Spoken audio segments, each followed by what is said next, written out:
Namun kita sebagai calon hamba Tuhan, apakah kita mau meniru hal yang sama? Apakah kita mau meniru hal yang sama seperti yang salah dilakukan oleh teman-teman kita di sana? Saya pernah mendengarkan pendeta berbicara demikian. Kita tidak perlu takut untuk menyampaikan kebenaran Tuhan, walaupun bagi anggota atau mereka menyakitkan. Dengan kata lain, bahwa kita harus mampu mengatakan yang benar itu adalah benar, yang salah itu adalah salah. Karena apa? Karena ini adalah firman Tuhan, bukan perkataan manusia. Bisa saja kita mengelabui perkataan manusia, tetapi firman Tuhan jangan coba-coba, karena Anda akan mendapatkan musibah daripada Anda. Hal yang luar biasa yang dilakukan bersama, yang boleh kita contoh pada saat ini, menyuarakan kebenaran Allah. Namun sebelumnya, bagaimana kita mampu menyuarakan suara Allah apabila kita tidak mau mendengarkan suara Allah? Kembali ke pelajaran kedua.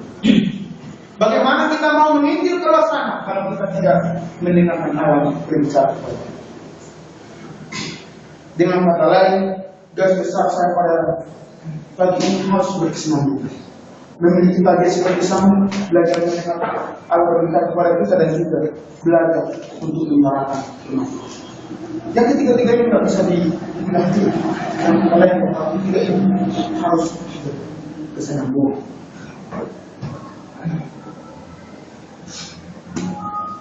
Di dalam menyuarakan firman Tuhan, seringkali juga kita tidak berani atau terlalu segan, karena mungkin kita mengasihi dia, mungkin kita tidak mau dia sakit hati kepada kita, sehingga kita tidak berani mengatakan bahwa dia salah, bahwa dia telah melanggar dari firman Tuhan. Kita sering melakukan itu, tetapi kita boleh coba meniru, melihat apa yang dilakukan oleh Samuel. Pada saat itu Samuel masih muda dan kemudian sudah cukup. Kalau dari segi umur yang 14 sampai juga kepada itu. Nah, akhirnya Samuel tetap memberitahu firman tersebut, kebenaran tersebut kepada umat ini. Kemudian di ayat 18 yang bagian terakhir, kemudian Eli berkata, dia Tuhan, dialah berbuatnya apa yang dipandang. Inilah juga yang perlu kita aplikasikan dalam kehidupan. Seringkali kita manusia memaksimalkan kehendak kita. Namun pelajaran besar diberikan oleh Imam Eli kepada kita. Kita harus mengatakan bahwa rencana Allah indah bangsa. Sehingga apa? Sehingga kita harus selalu bersyukur kepada Tuhan. Kita harus selalu bersyukur apapun yang terjadi kepada kita. Kalau contohnya rencana kita yang pertama tidak jadi, kita harus bersyukur kepada Tuhan. Mungkin di balik itu rencana Tuhan yang paling indah bagi kita. Dan sekarang juga kita sebagai nama Tuhan, kita seringkali memprediksikan sesuatu hal bila mana yang tidak terjadi, seringkali kita bersungguh-sungguh kepada. Seringkali kita mulai menduga, seringkali kita mulai menyesal. Dengan pelajaran ini kita boleh mendapat suatu makna, pengertian yang luar biasa, bahwa jika sesuatu terjadi pada diri saya, itu adalah pemberian Allah, dan jika sesuatu rencana saudara atau saya tidak terjadi, mungkin di balik itu rencana Allah yang lebih indah bagi saya. Saudaraku yang dikasihi oleh Tuhan, 3 garis besar yang sudah saya bagikan. Apabila kita melakukan ini, apa yang kita dapatkan? Apabila kita menuruti firman Allah, apabila kita memiliki tabiat yang luar biasa seperti Samuel, apabila kita belajar mendengarkan Allah berbicara, apabila kita menyerahkan firman Allah, apa yang kita dapatkan?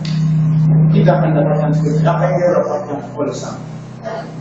1 Samuel 3 ayat 19 berkata, dan Samuel makin besar dan Tuhan menyertai dia.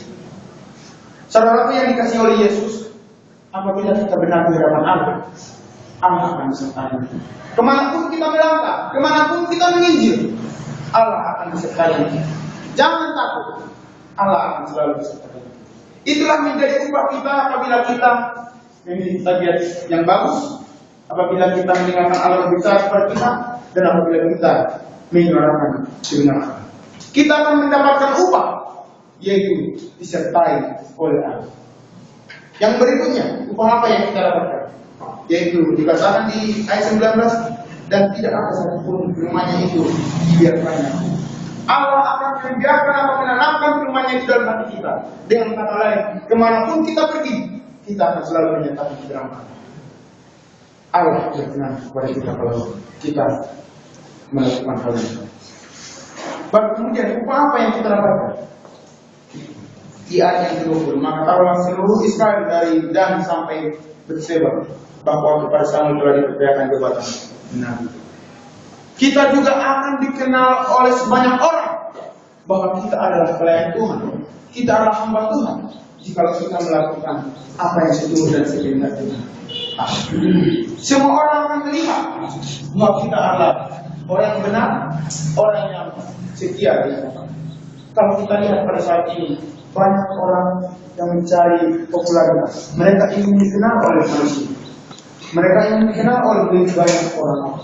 Tetapi kebanyakan dari mereka tidak dikenal oleh surga. Jadi saya ingin menekankan kepada kita bahwa saat ini, apabila kita berkenan di hadapan Allah, apabila kita menyuarakan kebenaran Allah, surga juga akan mengenal kita saudara-saudara.